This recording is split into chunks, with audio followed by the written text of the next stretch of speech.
은혜 받으신 하나님의 말씀은 로마서 5장 1절에서 5절까지 말씀입니다.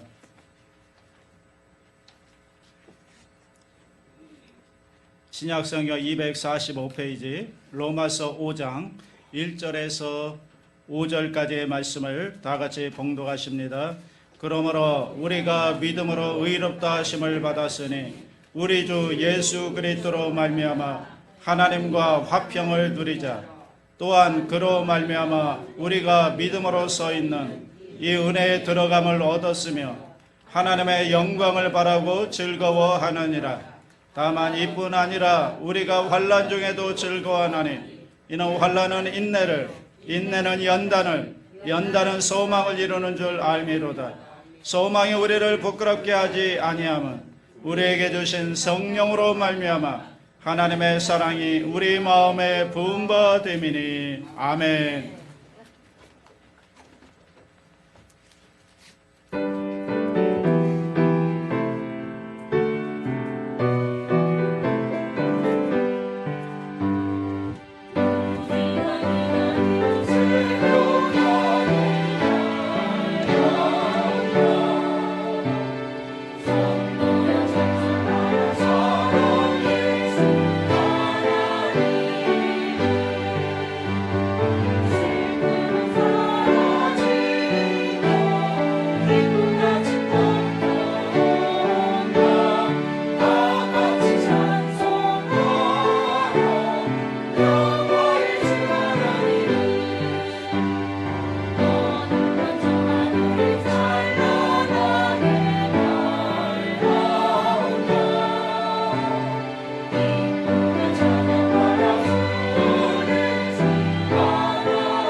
제목을 한번 따라해 주시기 바랍니다. 현재 누리는 행복. 여러분, 보험 가운데 생명보험이 있죠. 생명보험. 재밌는 것은 사람들의 그 필요성을 충분히 이해하고 또 동의하면서도 크게 두 가지 이유 때문에 생명보험 드는 것을 주저하고 망설인다고 합니다. 첫 번째가 뭐냐면요, 내가 아직 죽을 때가 안 됐는데. 두 번째는 들어봤자 지금 당장 내가 받는 유익이 없기 때문에 뭐 들면 좋긴 해요. 그런데 이 생명보험이라는 게 언제 유용한가요? 생명보험은 죽어야 유용한 겁니다. 들면 좋긴 하겠는데 괜히 내가 손해보는 것 같은 그러한 느낌 때문에 우리가 생명보험 드는 것을 주저한다고 합니다. 제가 그 이야기를 들으면서 그런 생각을 했습니다. 혹시 우리 신앙생활이 이 생명보험과 같은 것은 아닐까? 그래서 예수 믿는 것 좋지요. 예수 믿고 구원받아 나중에 천국 가면 얼마나 좋을까요? 그런데 오늘 내가 살아가는 삶의 현실 속에서 이 신앙이라고 하는 것이 나중에 죽어서 천국 가는 것은 좋은 건데, 그런데 오늘 삶의 현실에서 이 신앙이, 이 믿음이 나에게 과연 어떤 유익이 있는가? 나에게 무슨 의미가 있는가? 다시 말하면 여러분, 기독교 복음이라는 것이 사후에 천국에서는 복음이 될지 모르겠지만 오늘 내가 살아가는 삶의 현실 속에서는 이 복음의 능력이 무엇인지 느끼지 못하는, 과연 이것이 나에게 무슨 복음이 되고 있는가? 이런 질문 앞에 여러분은 과연 어떤 대답을 하실 겁니까? 안타까운 건 너무나 많은 사람들이 예수를 믿고 신앙을 가지고 있음에도 불구하고 이 반쪽짜리 신앙, 이 세상에서는 그냥 내가 알아서 살고 나중에 죽어서 천국 갈 때만 필요한 혹시 이 생명보험과 같은 그런 신앙, 잘못된 신앙생활에 우리가 빠져 있는 것이 아닌가? 여러분, 이것이 오늘 신앙의 맹점이지 않을까요? 신앙의 현재성을 잃어버린 것이 아닌가? 사랑하는 여러분, 예수님께서 우리를 위해서 십자가에 죽어주셨습니다. 그 모진 고난을 당하시고 십자가에 죽으시고 부활해서 이루어놓은 것이 구원인데, 여러분, 그 구원이 단순히 지금은 아무 소용이 없고 나중에 죽어서 천국 갈 때만 필요한 복음입니까? 우리가 죽을 때 천국 가는 것만을 위해서 예수님이 우리를 위해 십자가에 죽어주셨는가?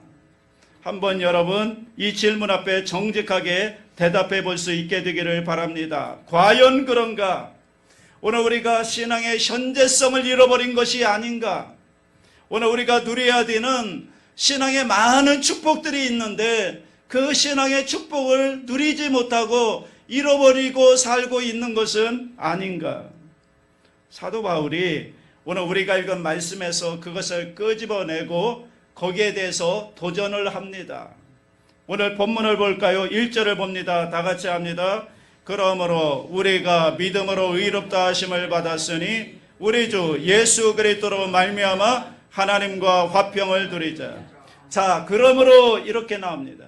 이 그러므로라는 단어는 앞의 내용들을 종합하는 거죠. 그 이전에 1장부터 4장까지 어떤 이야기가 있었는가 하면요, 예수 그리스도의 구원의 은혜, 이신칭의 예수를 믿음으로 말미암아 구원을 받는다. 하나님의 은혜로 말미암아 구원을 받는다. 예수님께서 나를 위해 십자가에 죽어주심으로 내가 구원을 받았다라고 하는 최고의 복음을 전하였습니다. 그러면서 5장에 접어들면서 그러므로 우리가 믿음으로 의롭다 하심을 받았으니, 이게 요약입니다. 믿음으로 말미암아 우리가 구원을 받았으니, 과거형이죠.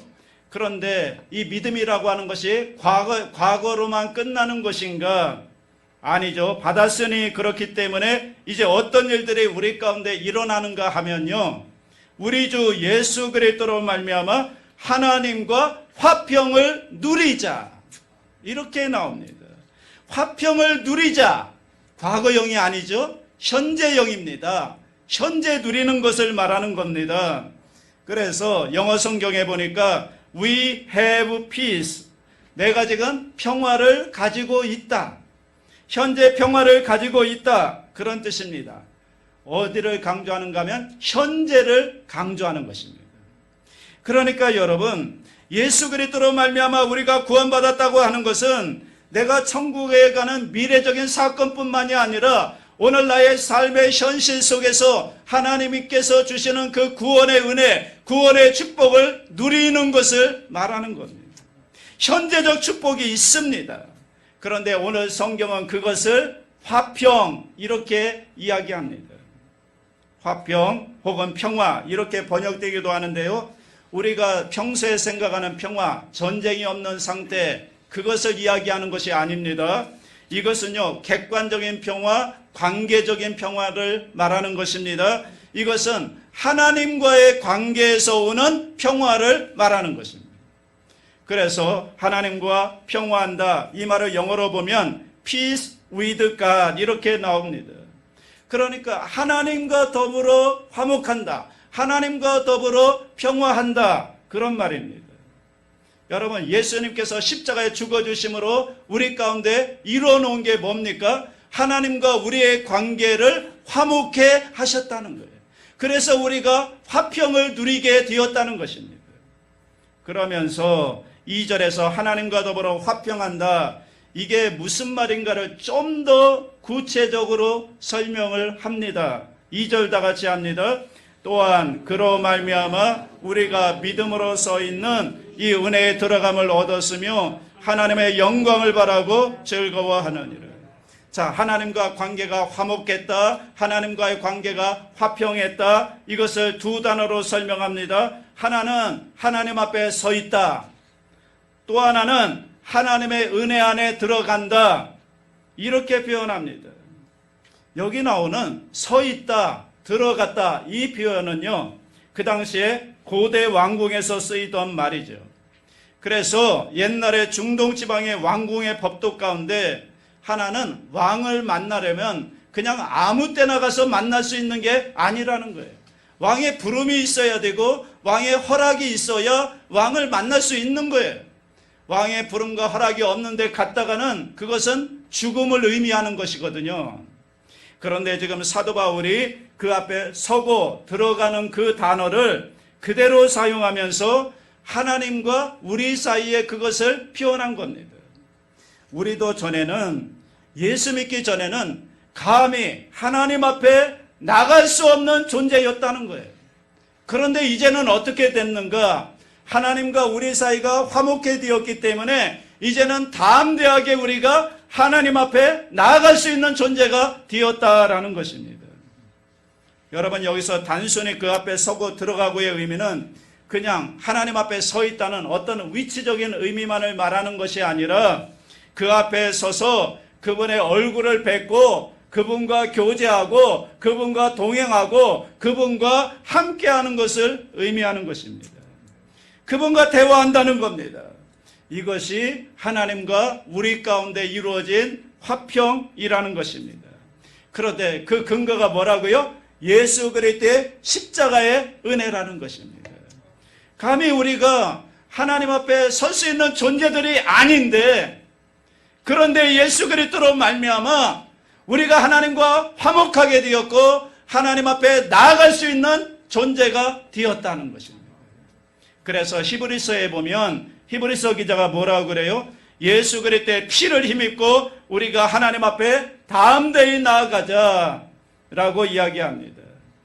자, 하나님 앞에 나아가는데 담대하게 나갈 수 있습니다. 그 근거가 뭐라고요? 예수 그리스도의 피입니다. 예수 그리스도의 십자가의 피로 오늘 하나님과 우리 사이가 화목하게 되었고, 그로 말미암아 우리가 하나님 앞에 담대하게 나아가서 하나님 앞에 설 수 있는 존재가 되었다. 바꿔 이야기하면 우리가 하나님 앞에 나아갈 수 있는 관계가 되었다는 거죠. 관계. 하나님과 우리와의 관계. 여러분, 이 관계가 있어야 가까이 나아갈 수가 있지 않습니까? 요한복음 1장 12절 다 같이 합니다. 영접하는 자, 곧 그 이름을 믿는 자들에게는 하나님의 자녀가 되는 권세를 주셨으니.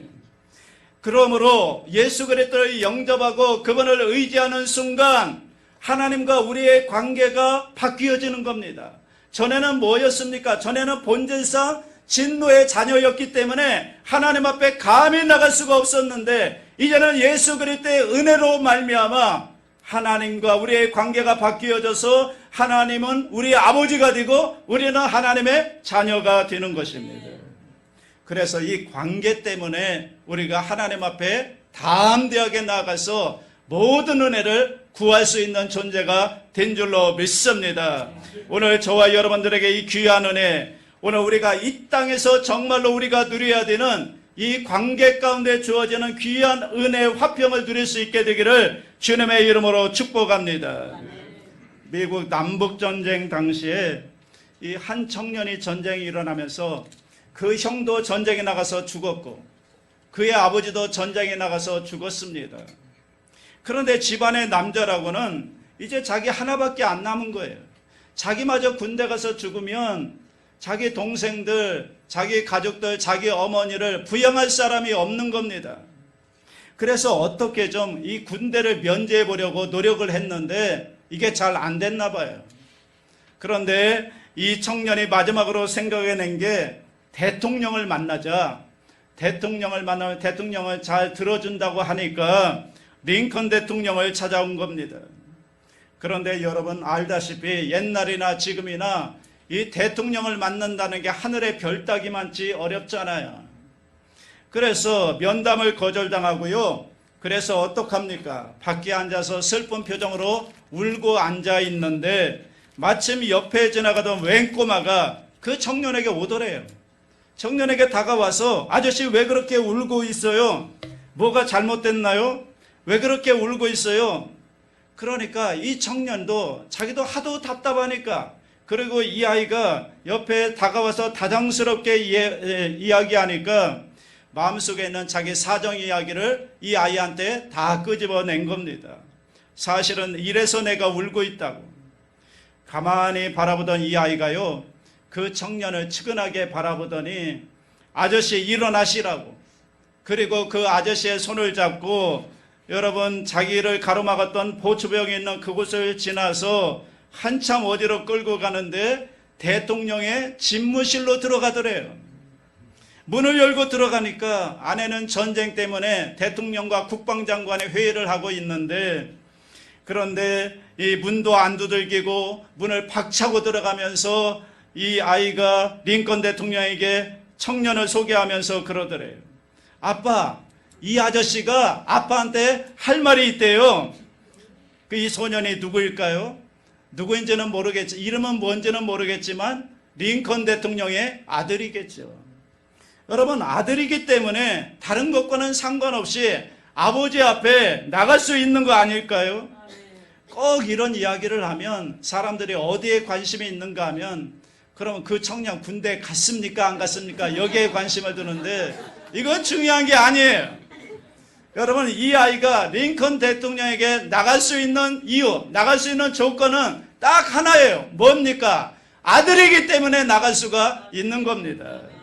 오늘 우리에게 이 하나님의 자녀됨의 이 당당함을 가지고 여러분 하나님 앞에 담대하게 나가서 여러분의 필요한 것들을 하나님께, 아버지께 구할 수 있게 되기를 바랍니다.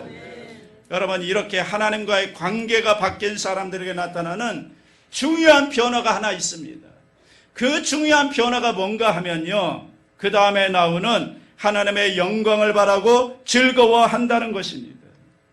이 땅에 살면서 하나님의 자녀가 되면, 하나님을 알게 되면 그 다음에 어떻게 되는가? 그 전까지는 나만을 바라보고 나만을 위해서 살고 나 중심으로 살았는데, 이제는 하나님을 만나고 나면, 예수 그리스도를 영접하고 나면, 하나님의 자녀가 되면 이제는 하나님이 보이기 시작해요. 하나님의 영광이 나타나기 시작해요. 이제는 하나님의 영광을 위해서 사는 존재로 바뀌게 되는 것입니다. 전에는 나의 영광을 위해서 살았다면 이제는 나의 모든 삶이 하나님의 영광을 위해서 사는 삶으로 바뀌게 되는 것이죠. 삶의 방향이 이제는 나에게 맞춰지는 것이 아니라 하나님께 초점이 맞춰져서 살게 되는 변화가 일어나게 되는 것입니다. 그래서 여러분이 사업을 해도 전에는 나의 축복을 위해서, 나의 형통과 내가 잘 살기 위해서 했다면 이제는 한 단계 더 큰 목적을 가지고 이 사업을 통해서도 하나님의 영광을 위해서, 직장 생활도 하나님의 영광을 위해서, 자녀들이 학교에서 공부하는 것도 하나님의 영광을 위해서 하게 되는 걸로 변화되는 것입니다. 여러분, 웨스트민스터 신앙고백 소요리 문답에서 첫 번째 질문이 뭔지 아십니까? 첫 번째 질문이 이겁니다. 사람의 제일 되는 목적이 무엇입니까? 하는 것입니다. 그것에 대한 답은, 사람의 제일 되는 목적은 하나님을 영화롭게 하는 것과 영원토록 그를 즐거워하는 것이다. 이렇게 되어 있습니다. 그렇습니다. 예수 믿는 사람은, 구원받은 사람은 모든 것이 하나님의 은혜로 나에게 주어졌기 때문에 내가 이 땅을 살아가는 제일 되는 목적은 하나님의 영광을 위해서 사는 것이고, 그 영광을 바라보며 그를 즐거워하며 사는 것인 줄로 믿습니다. 그러므로 이제는 하나님을 바라보며 산다는 것입니다. 자, 하나님을 바라보며 산다는 게 과연 도대체 이것이 무슨 말일까? 애매하잖아요. 그래서 이것을 아는 사도 바울이 3절과 4절에서 구체적으로 설명을 합니다. 이렇게 설명하죠. 3절과 4절 다 같이 합니다. 다만 이뿐 아니라 우리가 환난 중에도 즐거워하나니 이는 환난은 인내를, 인내는 연단을, 연단은 소망을 이루는 줄 알미라. 이것을 신앙의 산맥이라고 하는데 어떻게 한다고요? 환난 중에도 즐거워한다는 거예요. 하나님의 영광을 바라보는 사람들은 환난 중에도 즐거워하는 사람들이라는 것입니다. 어떻게 환난 중에도 즐거워할 수 있는가 보니까요, 환난 그 자체를 즐기는 게 아니에요. 여러분 가운데 혹시 환난을 즐기는 사람이 있으면 얼른 병원에 가시기 바랍니다. 점검해 보셔야 됩니다. 누가 환난을 좋아하겠냐고요? 환난 자체를 즐거워하는 것이 아니라 이 환난이 가져다주는 유익, 이 환난이 가져다주는 열매를 볼 수 있는 눈이 열렸기 때문에 환난 가운데 즐거워할 수가 있다는 것입니다. 이 환난이라는 것은 원래 뜻이 이 누르다, 짜내다 이런 의미를 가지고 있습니다. 예수님 당시 또는 사도 바울 당시에는 어떤 종류로 쓰였는가 하면요, 여러분 감람 기름을 짜려면 이 감람 열매를 넣고 기계로 누르잖아요. 그래서 거기에서 기름을 짜내는 겁니다. 마찬가지로 여기 지금 환난이라고 하는 것은 마치 기름 짜기 위해서 감람 열매를 넣고 기계로 누르는 것과 같은 그러한 무게, 그러한 압박, 그러한 어떤 스트레스가 바로 환난이라는 거예요. 그러니까 이 환난이 어떤 겁니까? 오늘 우리 인생을 완전히 나를 기름 짜듯이 나를 무너뜨리려고 압박해오는 인생의 문제들이 우리 가운데 있는데 이것이 바로 환난이라는 거예요. 그런데 문제는 뭐냐면 환난 중에도 즐거워한다는 거예요. 오늘 우리 그리스도인들에게 치명적인 문제가 뭐냐면요, 우리가 지금 신앙생활을 자꾸만 이 현실만 강조해가지고 보여줘가지고 예수 믿으면 잘 된다, 예수 믿으면 부자 된다, 예수 믿으면 복 받는다 이런 것만 가르쳐가지고 이 환난의 의미를 모르는데 문제가 있다는 거예요. 여기 나오는 환난은요, 내가 예수 그리스도를 제대로 믿는 가운데 당하는 고통, 예수 그리스도로 인하여 얻어지는 고통을 의미하는 것입니다. 제가 여러분에게 심각하게 한번 여쭈어 볼 테니까 한번 대답해 보십시오. 여러분은 지금 예수님 때문에 당하는 고통이 무엇입니까? 내가 지금 예수를 제대로 믿기 때문에, 신앙생활을 제대로 하기 때문에 내가 어려움을 당하고 당하는 고통이 여러분에게 있습니까? 한번 정직하게 대답해 보십시오. 진짜 제대로 된 신앙, 진짜 예수를 제대로 믿는다면 여러분, 이 죄악으로 가득 찬 세상에서 사업하시는 분들은 고통을 당할 수밖에 없는 게 당연한 거 아닙니까? 정직하면 망하는 나라라고 하지 않습니까? 그러면 이런 죄악이 가득한 세상에서 예수 제대로 믿으면서 사업한다면 그러면 무언가 고통이 있어야 되는 거 아닙니까? 여러분, 오늘 내가 예수 믿는다는 의미는 그동안 악한 세상 속에서 내가 동화되어 살았다면 이제 구별된 하나님의 사람이 되어가지고 지금까지 내게 우적이던 사람들이 이제 등 돌리고 나를 배반하고 내가 이제 왕따가 되는 거, 이게 신앙생활 아닙니까? 여러분은 예수 믿는 것 때문에 지금 어떤 고통을 당하고 있습니까? 이 고통을 모르다 보니까 그 고통 가운데 함께 하시는 하나님의 능력, 그 고통 가운데 함께 하시는 하나님의 은혜를 하나도 맛보지 못하고 살고 있는 것은 아닙니까? 여러분, 그리스도인들의 삶은 어디에 있습니까? 환난이 없기 때문에 즐거워하는 거 아닙니다. 고난이 없기 때문에 즐거워하는 거 아닙니다. 우리가 예수 제대로 믿으면 환난이 다가올 수 있습니다. 고난도 받을 수 있습니다. 진짜 예수로 제대로 믿는다면 그러한 일이 있다는 거예요. 그런데 그럼에도 불구하고 그 가운데 진짜 하나님의 영광을 바라보며 사는 사람들은 즐거워한다는 것입니다. 이게 어떻게 가능합니까? 그 다음에 설명하잖아요. 그 다음에 환난, 그 다음에 뭐로 이어져요? 인내로 이어지는 거예요. 인내. 여러분, 인내라고 하는 것은 기다림이죠. 어떻게 기다릴 수 있는가? 무엇을 기다리는가? 하나님의 은혜를 기다리는 것입니다. 그 전에는 그냥 환난이 우리에게 닥쳐오면, 고난이 우리에게 닥쳐오면 그냥 그것으로 끝이에요. 그냥 환난 가운데 무너졌어요. 나 이제 끝났다. 왜 나에게 이런 어려운 일이 오는가? 절망하고 좌절하고 원망하고 불평하고 그전에는 그렇게 살았다고요.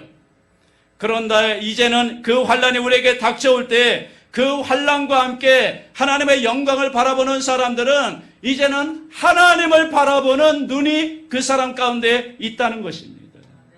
그러면 하나님이 우리의 머리털까지도 세심받는 하나님이시라면 오늘 나에게 환난이 닥쳐오지만 이 환난이 나에게 있는 것을 하나님이 아실 것이고 이것도 하나님의 섭리와 인도하심 가운데 일부일 수 있다는 것을 깨닫게 된다는 거예요. 여기에서 여유가 나오고요. 여기에서 기다릴 수 있는 여유가 나오게 되는 것이죠. 그래서 그 환난 가운데 우리는 정말 믿음을 가진 사람은 하나님의 뜻이 어디 있는가를 찾게 되면서 인내하면서 기다릴 수 있게 되는 것입니다. 그러므로 여러분 환난이 올 때 당황하지 마시기 바랍니다. 그때 하나님을 바라보시기 바랍니다. 하나님의 뜻을 구하시기 바랍니다. 이 환난이 나에게 주는 하나님의 뜻이 무엇인가를 찾으면서 인내하면서 하나님의 약속을 기다릴 수 있게 되기를 바랍니다. 그리고 이 기다림의 과정을 성경에서는 뭐라고 그러는가 하면 연단 이렇게 얘기합니다. 연단이라는 말이 어려우면 바꿔보시기 바랍니다. 뭡니까? 단련입니다. 이 연단의 영어 성경을 보니까 캐릭터 이렇게 나오는데요. 캐릭터는 훈련된, 단련된 인격을 말하는 거예요. 연단된 인격을 가져다 준다.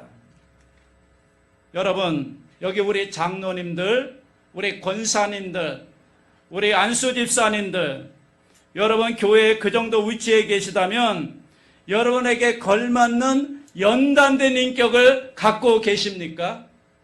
여러분이 연단된 인격으로 성숙해 있습니까? 오늘 여러분에게 이 연단된 인격이 있습니까? 욥기 42장에 보면요. 그 고난의 과정을 잘 이겨낸 욥이 얼마나 아름다운 고백을 합니까? 욥기 42장 5절로 6절을 표준 세번역 성경으로 한번 봅니다. 욥이 이렇게 고백합니다. 다 같이 합니다. 주님이 어떤 분이시라는 것을 지금까지는 제가 귀로만 들었습니다. 그러나 이제는 제가 제 눈으로 주님을 뵙습니다. 그러므로 저는 제 주장을 거두어 드리고 티끌과 잿더미 위에 앉아서 회개합니다. 여러분, 이 환난의 과정을 거친 욥이 우리와 다른 모습이 무엇이라고 여러분은 생각하십니까?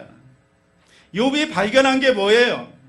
자기가 티끌과 잿더미 위에서 앉아서 회개하는 그 중심에는 하나님 앞에서 내가 바로 이 잿더미 같은 존재다.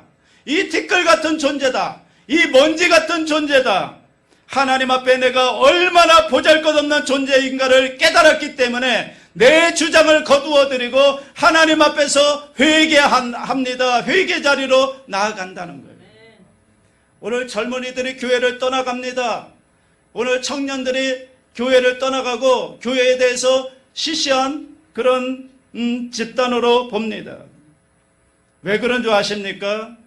도대체 어른들을 보니까 연단된 캐릭터가 없는 거예요. 연단된 인격이 보이지 않는 거예요. 전부 다 말로만 다 떠들고 말로만 다 때우고 여러분 완전히 말로는 복음으로 도배를 했는데 연단된 인격이 보이질 않는 겁니다. 그래서 청년들이 교회를 떠나고 있는 것입니다. 여러분 진짜 여러분 존재가 진짜 하나님 앞에서 내가 티끌 같다, 내가 먼지 같다, 진짜로 그렇게 생각하고 계십니까? 여러분 스스로 대답해 보십시오. 여러분 스스로가 진짜 하나님 앞에서 내가 먼지 같은 존재, 티끌 같은 존재라고 생각하고 있냐고요. 진짜 그렇게 생각하고 있냐고요.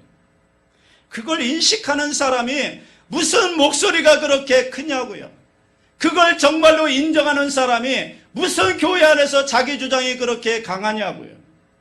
먼지같이 여기는 존재가 여러분 상대방을 그렇게 무시할 수가 있습니까? 오늘 우리가 추구해야 되는 정말 중요한 덕목이 있다면 하나님 앞에서 우리 자신의 연단된 인격을 가지고 연단된 인격으로 자신을 볼 수 있게 되기를 바랍니다. 나는 하나님 앞에서 먼지 같은 존재다.